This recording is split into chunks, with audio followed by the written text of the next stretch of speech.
I just got back from seeing the Expendables 2, and I thought I'd record a few thoughts about it. I was not looking forward to this movie.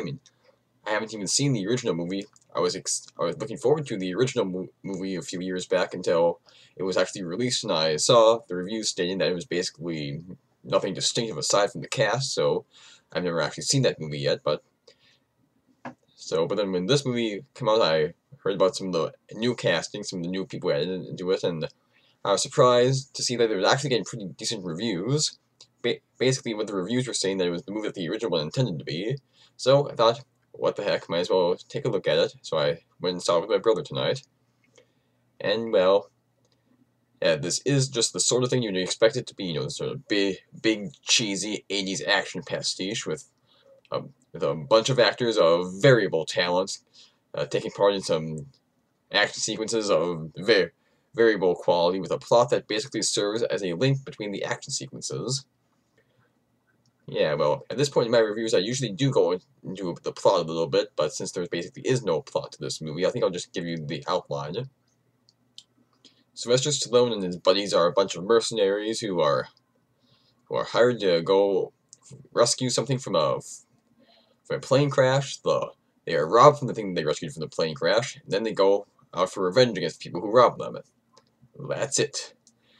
And well, the reason to go to this movie afterway, anyways, is basically the cast. Of course, the core Expendables are Sylvester Stallone, Jason Statham, Terry Crews, Randy Couture, and Jet Li. But there are some new guys in the team this time. There's Liam Hemsworth, from the Hunger Games, and the last song he shows up. He plays a sniper for the team, of course. But of course, there's something any reasonably genre savvy viewer will be able to tell exactly what his character is gonna be like from the minute he actually has some time to act, which isn't too bad. You can see that as probably a part of the '80s pastiche element, but still, kind of frustrating that it's just so obvious from the outset about what's going on with him. But the other new members of the cast, there's Jean-Claude Van Damme. He plays the villain, believe it or not, and he plays the villain surprisingly well. He does play a really good villain and a really good counterpart to Stallone. He doesn't get a whole lot of time to show off his villain-ness, but when he does, you're really glad to see him on the screen when he shows up. Then there's of course Bruce Willis and Arnold Schwarzenegger. They show up at different times. Bruce Willis is the CIA guy, I believe, who hires Stallone and his mercenaries to go after this thing that crashed. And then there's another one who Bruce Willis's character gives to the team a Chinese woman. The actress, can't remember her name, but she's quite good in here. She holds her own in the action sequences next to the other guys very well. Oh, and then of course Schwarzenegger, I didn't mention him. He just plays another one of these guys who shows up, says some dumb dialogue and goes on with it. Yeah, really, the dialogue in this movie is quite bad, and especially near the end. Once Stallone, Bruce Willis, and Arnold Schwarzenegger are all on screen at the same time, shooting people and just saying these smart aleck comments to each other. It's almost as if they're trying to do meta humor or self-aware humor, but didn't have the intelligence to actually make it self-aware. It's really kind of cringe-inducing, makes you want to smack your head against the wall when you're watching it. But yeah, I guess, and then of course, there's Chuck Norris. Chuck Norris appears in this movie. He basically shows up, shoots some people. We have no idea why he's there. We have no clue why he's supposed to be there, what he's doing there. He just shows up, does his thing, then disappears. It's almost as if they wrote the part knowing that they might have to cut it out later if the movie was too long or if he wanted to be removed from the movie. But anyway, I guess there's really nothing. There's not a whole lot that's distinctive about this movie. It's entertaining blockbuster fun. Explosions, gunfire, smart aleck dialogue.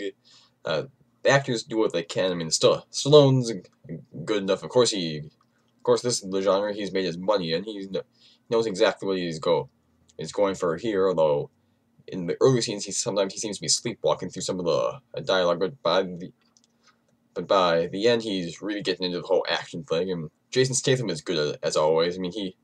mean, he's really vicious and sarcastic the entire time. He probably has some of the most impressive action sequences with his knife fighting and stuff, I would think. Terry Crews can't act worth a crap, but he does his own thing. Dolph Lundgren. I forgot to mention Dolph Lundgren. Yeah, he of course is another one of the mercenaries on Stallone's team. I like the fact that they mentioned that Dolph Lundgren is in fact a very smart man, and they incorporated that into his character here. But that doesn't really have a payoff at one point. There's a joke about it in a couple in a couple moments, but I would have liked to see them actually make use of his intelligence in a real way that had a payoff, but that never happens. It's a little bit disappointing. Then Randy Couture.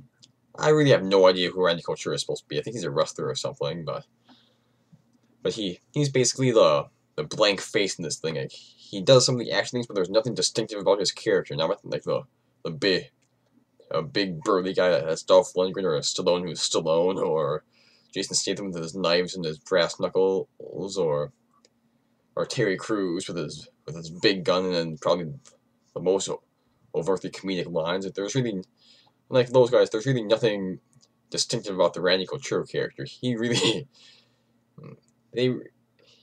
has no real part to play in this movie.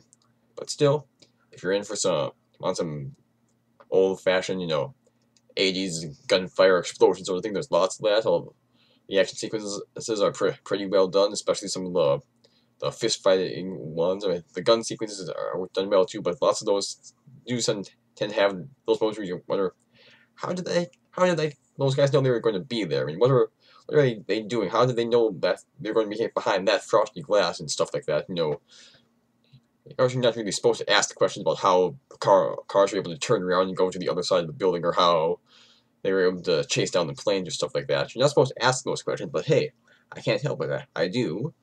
But if you're in the market for some stupid comedy, some really bad dialogue, and a whole bunch of action stars doing their thing and some cool action sequences, now this is the movie for you. Just don't expect anything particularly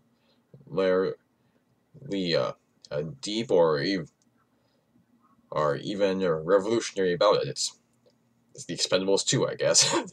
That's all you can really ask.